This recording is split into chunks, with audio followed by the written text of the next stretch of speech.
Hello दोस्तों, मैं नीतू आपका स्वागत करती हूँ और आज से घटना चक्र सीरीज में शुरू कर रही हूँ जिसमें लेटेस्ट प्रश्न आप देख पाएंगे और जितने भी एग्जाम हुए हैं खासकर आरओ वहाँ से प्रश्न पूछे गए हैं और अन्य जितने भी एग्जाम हुए हैं वहाँ से भी प्रश्न इसमें आप देख पाएंगे। तो व्याकरण की दृष्टि से काफी महत्वपूर्ण ये बुक है और आप सभी बीपीएससी तैयारी 4 के लिए, अन्य झारखंड माध्यमिक आचार्य के लिए और जो भी हिंदी क्षेत्र से अन्य एग्जाम की तैयारी कर रहे हैं उनके लिए भी ये बहुत ही महत्वपूर्ण होगा। तो चलिए इस सीरीज को शुरू करते हैं और अगर आपका प्यार ऐसे ही बना रहा तो बिल्कुल इसे मैं कंटिन्यूअस कराऊंगी। ठीक है, तो बिल्कुल चैनल पर अगर नए हैं तो चैनल को सब्सक्राइब करना ना भूलें, बेल आइकन जरूर से प्रेस कर लें और अन्य तक साझा भी जरूर करें। तो चलिए दोस्तों शुरू करते हैं इस पीडीएफ को। पहले प्रश्न को देखने वाले हैं। पहला जो प्रश्न है पूछा जा रहा है आपसे, अभ्यंतर का विलोम होता है, क्या होता है? तो यहाँ पर देख सकते हैं बाह्य है, अंदर का है, मध्य है, अभी अभी है। तो बिल्कुल ये जो होगा ये बाह्य होगा। ठीक है, अभ्यंतर का जो विलोम होगा बाह्य होगा। अभ्यंतर का अर्थ है आंतरिक या अंदर का, भीतरी, आंतरिक स्थान, अंतस्थ, अंतर्वृत्ति आदि अभ्यंतर के समानार्थी शब्द हैं, पता है। और पार, बारे, बाहरी, बाह्यस्थ आदि अभ्यंतर के विलोमार्थी शब्द हैं। तो बिल्कुल आपको ध्यान रखना है, अन्य शब्दों को भी हो सकता है अभ्यंतर पूछा गया, आगे अंतर्वर्ती पूछ लिया जाए या अंतस्थता पूछ ली जाए। तो ऐसे शब्दों को थोड़ा सा आप ध्यान पूर्वक देखेंगे। पार, आप देख सकते हैं पार भी ये बाह्य का ही समानार्थी शब्द है। तो बिल्कुल आप इसे ध्यान में रखेंगे। चलिए अगले प्रश्न को देखने वाले हैं। अगला प्रश्न है कि इनमें से प्रथम का उपयुक्त विपरीतार्थक शब्द यानी कि विलोम शब्द क्या है?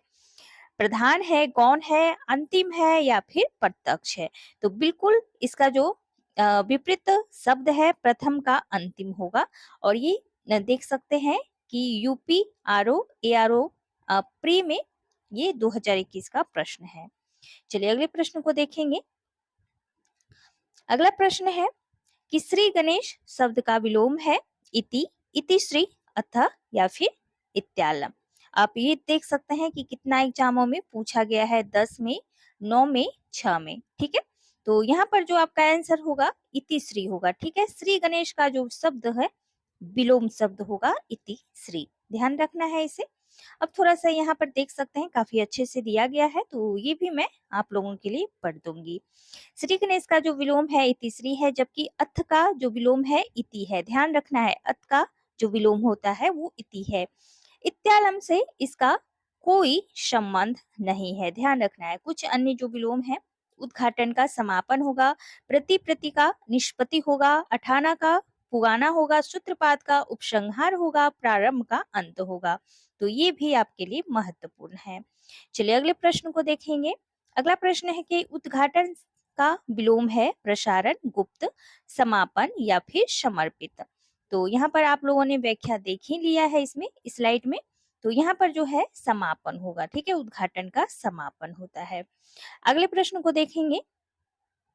अगला जो प्रश्न है वो है आधुनिक का विलोम होगा, तो आधुनिक का प्राचीन होगा। आधुनिक का विलोम प्राचीन होता है, समाचीन का विलोम शब्द असमाचीन होता है, अर्वाचीन का विलोम शब्द प्राचीन तथा समसामयिक का जो विलोम होता है वो असमसामयिक होता है। तो काफी महत्वपूर्ण ये स्लाइड है, ध्यान में रखना है। आगे बढ़ते हैं। अगला प्रश्न है कि अर्वाचीन शब्द का जो विलोम होता है वो बताना है। तो बिल्कुल ये प्राचीन होता है, आपने पिछली स्लाइड में देखा और ये 1999 और 2005 में प्रश्न पूछा गया है। अगला है कि प्राचीन का विलोम है, तो प्राचीन का अर्वाचीन होता है। UP lower subject special mains में 2008 में पूछा गया है। अगला है कि अधुनातन का विलोम होता है, तो ये पुरातन होता है और ये 4 में पूछा गया है यूपी लोअर सब्जेक्ट। अगला है कि नूतन का विलोम होता है, तो ये पुरातन होता है दोस्तों, 2015 में पूछा गया है। गौरव का जो विपरार्थक शब्द होता है वो होता है लाघव। गौरव का होता है लाघव। और ऐसे प्रश्न जो हैं बीपीएससी में खूब पूछे गए हैं और आगे भी पूछे जाने की पूरी संभावना है, तो बिल्कुल आप इसे ध्यान पूर्वक देखें, ठीक है। और ये देखें कि 2021 में ऐसे प्रश्न पूछे गए हैं।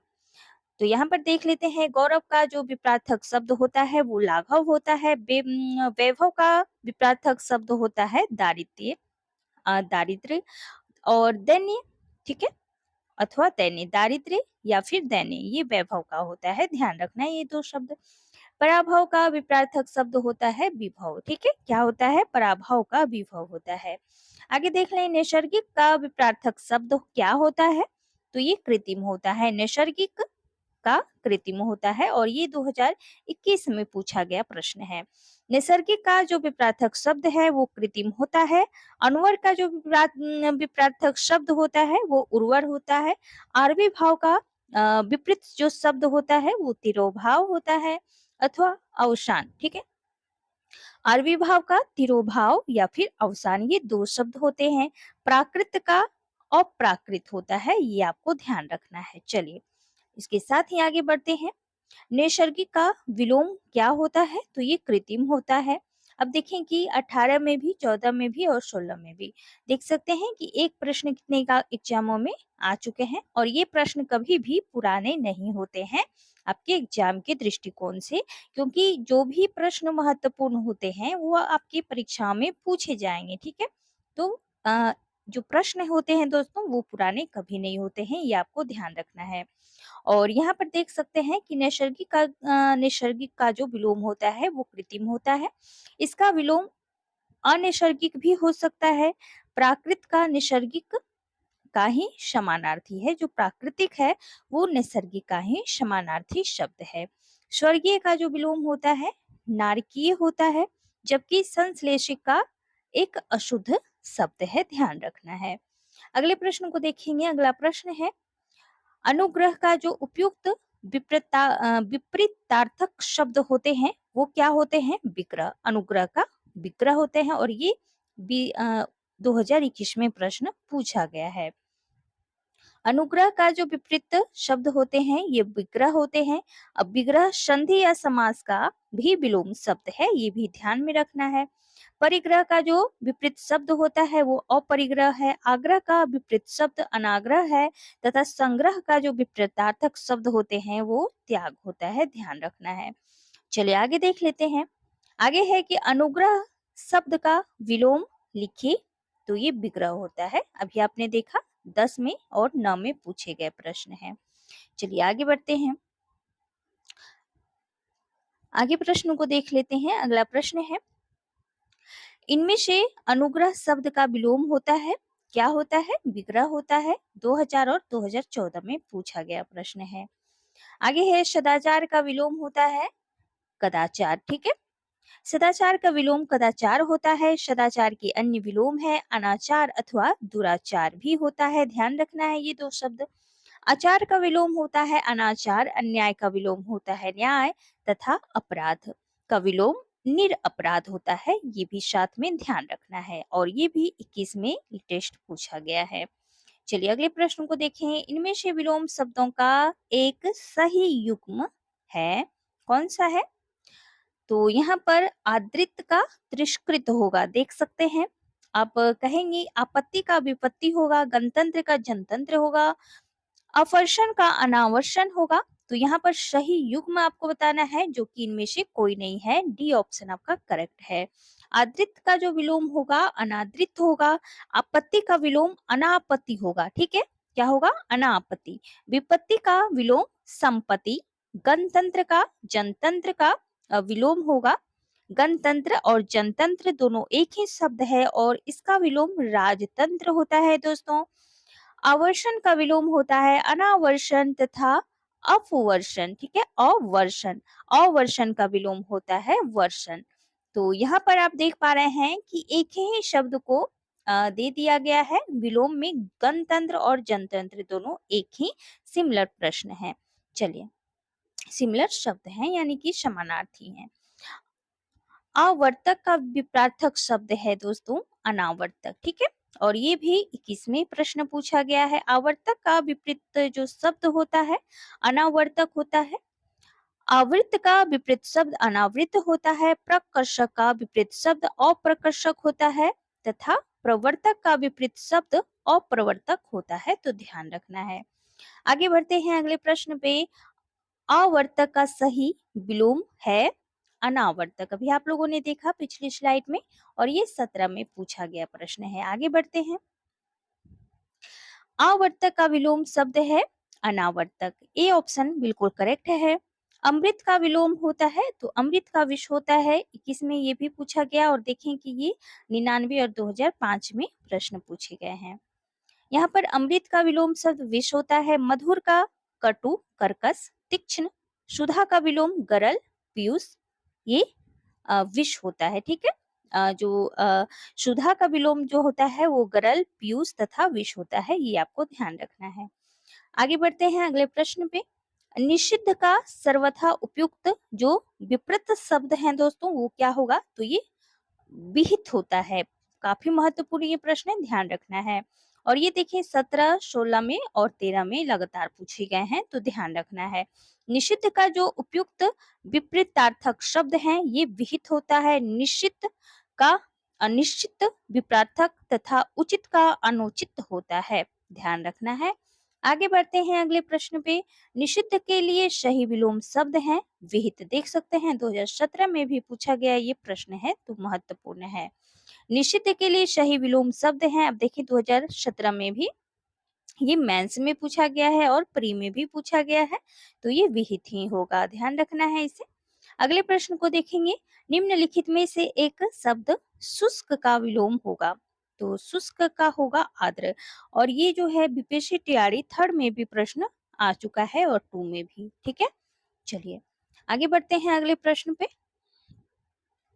अगला प्रश्न है कि शुष्क का जो आर्द्र होगा उष्ण तथा शीत परस्पर विलोम शब्द है। ध्यान रखना है।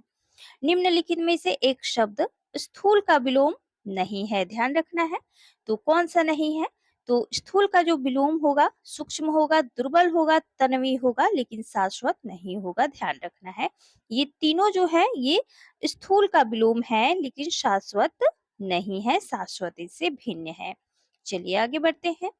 अगला जो प्रश्न है पृथक का सही विलोम है तो ये पृथक होगा संयुक्त। पृथक का संयुक्त, पृथक यानी अलग अलग और संयुक्त यानी कि एक साथ। ठीक है। तो ये प्री 17 में प्रश्न आ चुके हैं। अगला है कि निम्नलिखित में एक शब्द उपयोग का विलोम है तो उपयोग का यहाँ पर बी और डी दोनों माना गया था। 17 में ये प्रश्न पूछा गया था और यहाँ पर देख सकते हैं कि उपयोग का विलोम अनुपयोग तथा निरुपयोग दोनों होते हैं और उत्तर प्रदेश लोक सेवा आयोग ने अपनी संशोधित उत्तर कुंजी में इस प्रश्न का बी एवं डी दोनों को माना हुआ है। अगला प्रश्न देखेंगे कि इनमें से विलोम शब्द का एक गलत युग्म है तो देखें कि किस शब्दों में गलत युग्म है यहाँ पर। तो बी होगा उधम और निरुद्धम। ठीक है। उद्यमी का जो विलोम शब्द होता है वो निरुद्धम होता है। शेष विकल्प सही है। दक्षिण का होता है वाम, विधि का होता है निषेध और बर्बर का होता है सभ्य। तो अन्य को भी साथ में आप देख कर चलें। आगे बढ़ते हैं अगले प्रश्न पे। निम्नलिखित में से विलोम की दृष्टि से शुद्ध युग्म कौन से हैं? आपको बताना है तो बिल्कुल अल्पज्ञ का होगा बहुत। ठीक है। और ये 17 में प्रश्न आया है और यहाँ पर देखें कि ए जो है ये सही विकल्प है और सभी असंगत हैं। संधि युक्त का विलोम होगा संधिहीन। ठीक है। यहाँ पर संधि युक्त जो है इसका विलोम संधिहीन होगा। संयुक्त का विलोम वियुक्त होगा। अज्ञ का विलोम अभिज्ञ होगा। अभ्यस्त का विलोम जो है अनभ्यस्त होगा। तो काफी महत्वपूर्ण ये स्लाइड है। चलिए आज के लिए बस इतना ही। फिर मिलती हूँ इसी सीरीज के अगले कड़ी में तो बिल्कुल बने रहें। अगर आपको ये सीरीज पसंद आ रहे हैं तो बिल्कुल आप कमेंट करें कि मैम और इसके आगे आप कंटिन्यूअस लीजिए तो बिल्कुल मैं लूंगी। और ये आपका जो सीरीज है दोस्तों काफी महत्वपूर्ण है एग्जाम के पॉइंट ऑफ व्यू से। तो बिल्कुल इसे प्यार दें और कमेंट भी करें। जो भी क्वेरी है वो भी पूछ लें और इसे अगले तक भी ज़रूर से शेयर करें। चलिए और चैनल को लाइक सब्सक्राइब करना ना भूलें। Thank you so much.